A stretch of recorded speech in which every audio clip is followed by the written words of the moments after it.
Bonjour et bienvenue dans cette nouvelle formation consacrée aux variables. Alors, qu'est-ce que c'est une variable? Une variable, c'est une boîte noire, un emplacement où on peut stocker les informations. Pensez à votre tiroir. Vous avez la possibilité de ranger vos vêtements et d'autres accessoires que vous avez. Eh bien, c'est pareil aussi pour les variables. Les variables, on va stocker les informations dont on a besoin à l'intérieur de ces variables-là. Alors, on a combien de types de variables? On a deux types de variables, effectivement. On a les variables primitives et on a les variables non primitives. Mais sur ce cours-là, on va se concentrer sur les variables primitives. Parmi les variables primitives, on a une chaîne de caractères. Les variables de type chaîne de caractères. Ces variables-là permettent de pouvoir écrire du texte, une phrase, tout ce qu'on veut. Donc, ça s'appelle str en Python. Ensuite, on a les entiers.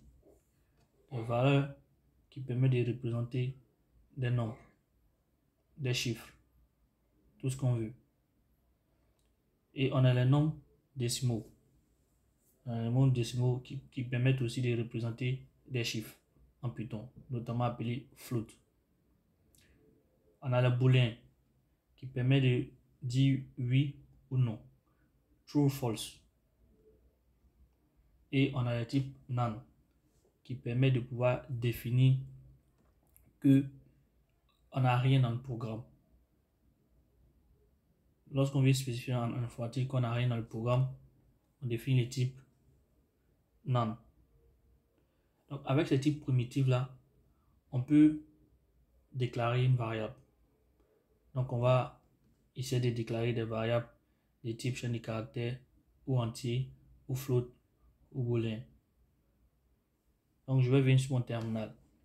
À ce niveau de la formation, vous devriez avoir installé VS Code et aussi installé Python. Si ce n'est pas encore fait, je vous encourage à le faire. Et je vais créer un nouveau fichier appelé main.py.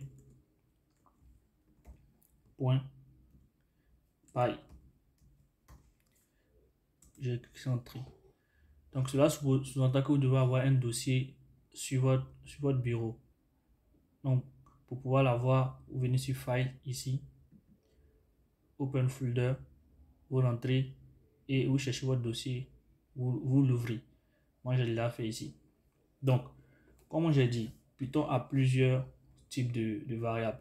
Pour déclarer une variable en Python, on va mettre juste le nom de la variable. Comme il s'agit d'une chaîne de caractères, je vais mettre S. Ensuite, on va mettre espace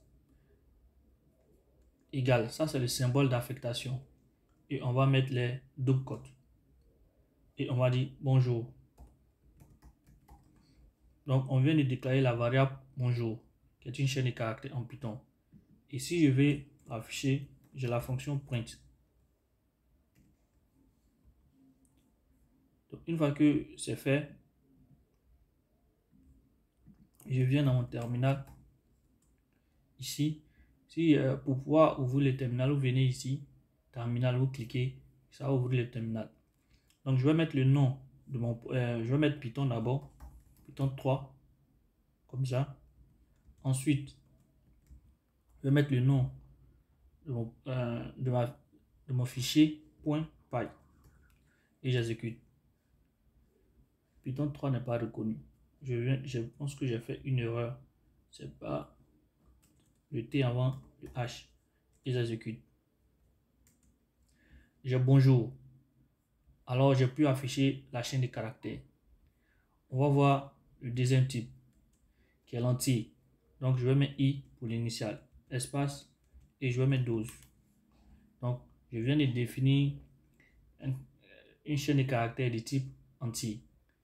Je vais faire pareil pour le nom flottant. Je mets F, le nom à virgule, comme ça. Ensuite, pour les booléens, je mets B. Donc, je vais mettre true pour la valeur ici. Ensuite, le nombre non, donc je vais mettre n ici, égal à ok, non, pour les types non.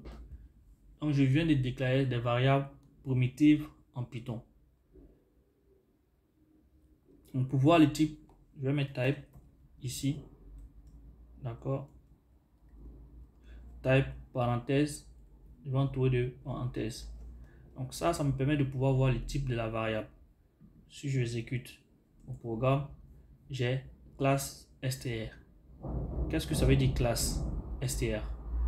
On va voir plus tard dans la formation classe. Ok. Maintenant, ici, le type chaîne de caractères, on peut le mettre en double quote ou bien on peut aussi le mettre en single quote. Python accepte les deux annotations. C'est super. Python aussi, c'est un langage dynamiquement typé. C'est-à-dire, on n'a pas besoin de mettre le type devant. Comme dans d'autres langages comme ça, str, et avant de pouvoir écrire du code, sinon ça génère une erreur. Python n'est pas comme ça. Tu peux le mettre à titre d'information, mais ce n'est pas obligatoire. Python arrive directement à savoir le type de la variable. Non. Si je change, je fais une réaffectation à S, comme ça, et cette fois-ci, je mets hello. Donc, je viens par exemple de faire une réaffectation, la valeur hello. Ça va écraser l'ancienne valeur qui est là. Et si maintenant j'affiche le nom, donc je vais enlever ça, et que j'affiche, on va voir que j'ai hello. Donc, on vient d'écraser l'ancienne valeur. Comme il est dit, Python arrive à pouvoir changer les valeurs rapidement.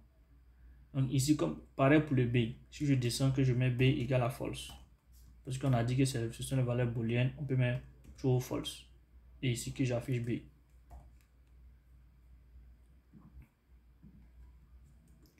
Je vois que j'ai false. Super.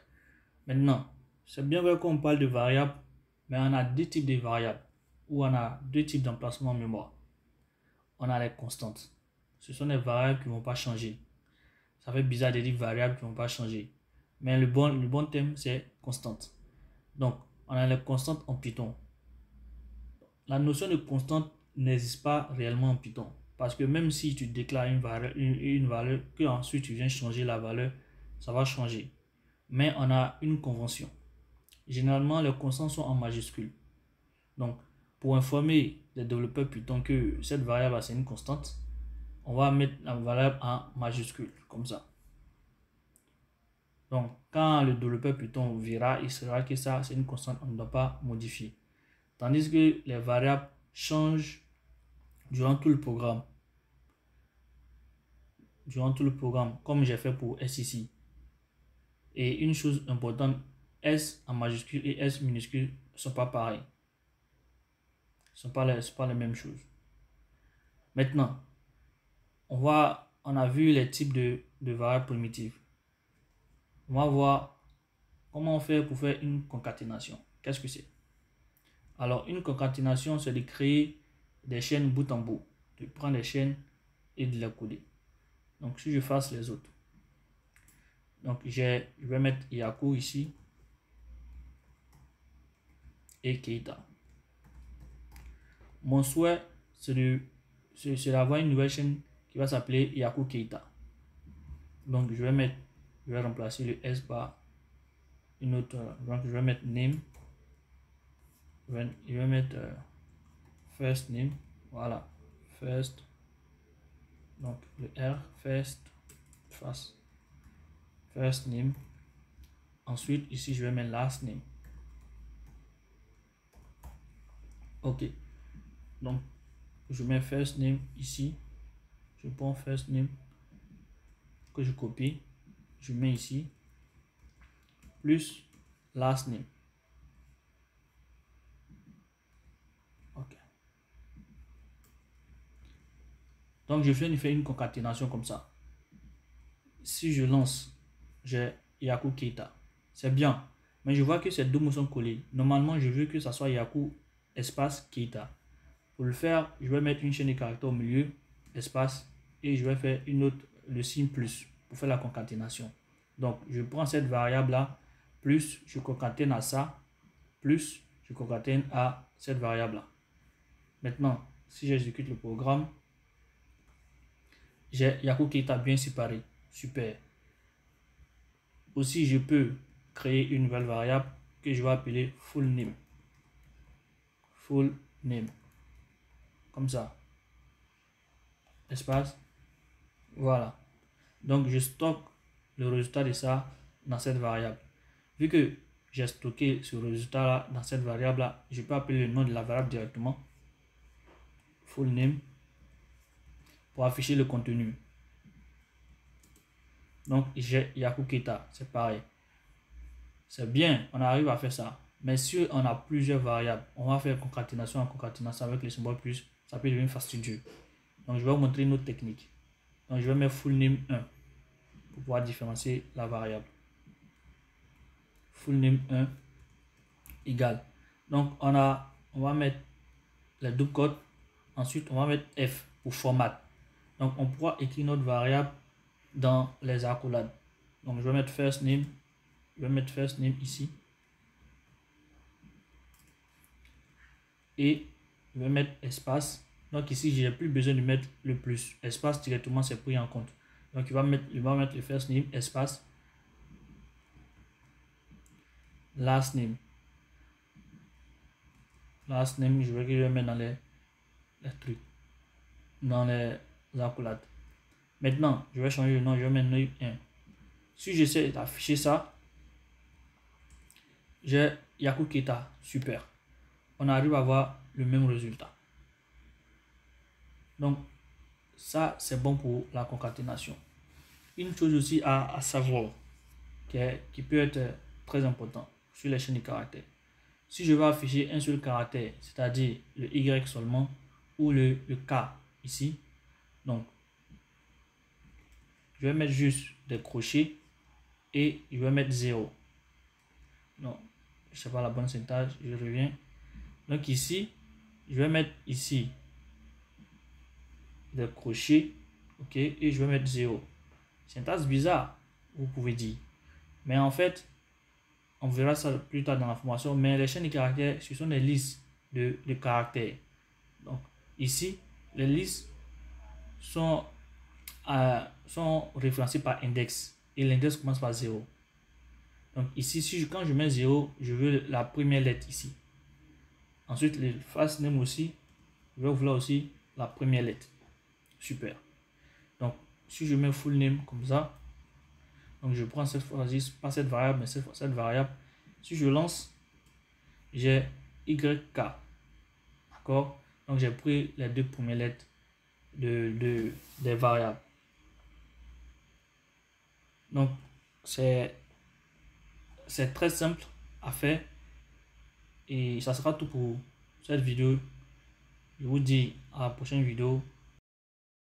Si ce contenu vous a aidé, vous a été utile, merci de vous abonner à cette page pour nous donner de la force.